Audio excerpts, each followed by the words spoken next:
Guys, just trying to grab your attention. So I'm just doing a short video just to talk about the importance to take time off in your business.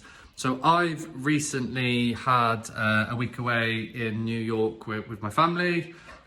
So it's not something we do very often in terms of go to New York or even go to abroad. Often the kids have been to, our twins are 12, our eldest is actually just turned 19. They've had a lot of holidays in Weymouth, Cornwall, those sort of places. But with the whole COVID thing, we wanted to get away somewhere else. And the way the pricing worked out, we just had the opportunity to go to New York. But anyway, don't matter where you go, because I'm also a big fan of the UK and Cornwall, Foy, Weymouth. But the point is taking some time off from your business. So if you run a business, I often hear quite a few of our clients say that they've not had a holiday for 2 years or 3 years. If I'm honest, that gives me all sorts of alarm bells. That's so many warning signs are going off. You know, if you were in a cockpit of a plane or something, all these alarms were going off, all these red lights. Not taking holiday is a huge problem in your business, because Stephen Covey talks about, who's the author of the 7 Habits of Highly Effective People. He talks about the concept of basically you're the golden goose. You're the golden goose in your business.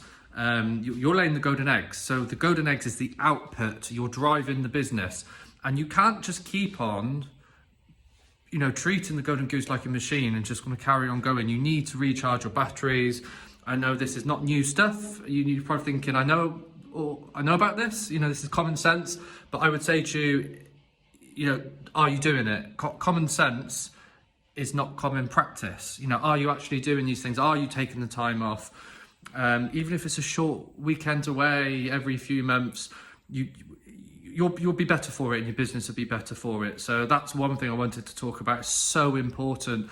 And actually, if you can't do that, there are alarm bells in your business. So you need to be asking questions. What's going on in your business? What's not working? Don't just plow through with your head down, carrying on like that's normal, because I know a lot of business owners go through that. And when you're starting a business, that might be the case.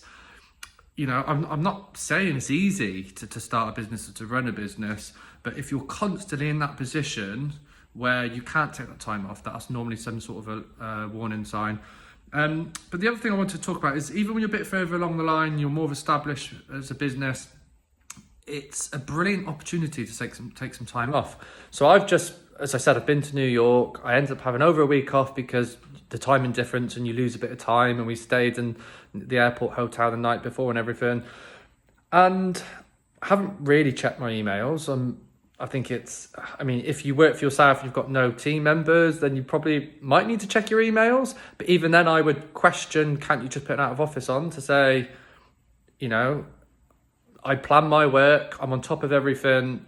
I've booked this week off. I've gave, you give your clients or your customers advance warning to let them know you're going to take this time off, then there's no surprises.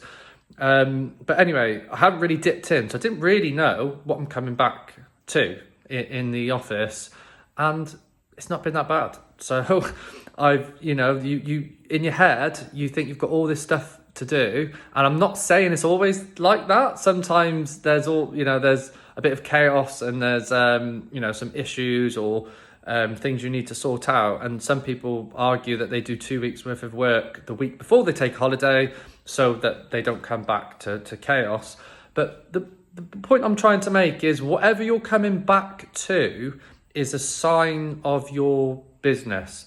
So if you're coming back always to chaos, and you can't have time off, that's probably why you don't take time off, and you come back and there's so much going on, there's problems, all this stuff's kind of kicked off when you're not there, then that's a sign that something's probably not working, or something can be improved in your business. And I would take that as an opportunity to ask better questions of yourself and of your business. What's not working? How can we make things better? Get to the root cause. What's the underlying reason for these issues you find yourself in when you've had a bit of time off? On the other hand, sometimes it will confirm you've got a good setup in your business. If you come back and it's calm, it's relaxed, no one's jumping up and down too much, then actually you've got a little bit of validation that it's going in the right direction.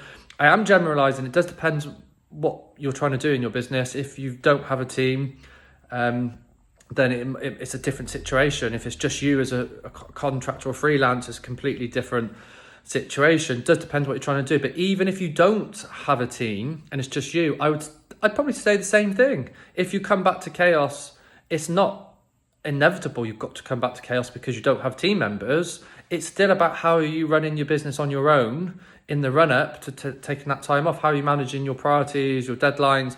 Do you have the right sort of customers? How do you communicate? How do you manage expectations? So yeah, that's really all I wanted to talk about, was the idea that taking time off is super important. If you don't do that, pay attention to what's going on in your business. Why can't you take that time off? But also, when you do take the time off, it's a really good indicator and test for what's going on in your business and where you're at. Thanks, guys. Cheers.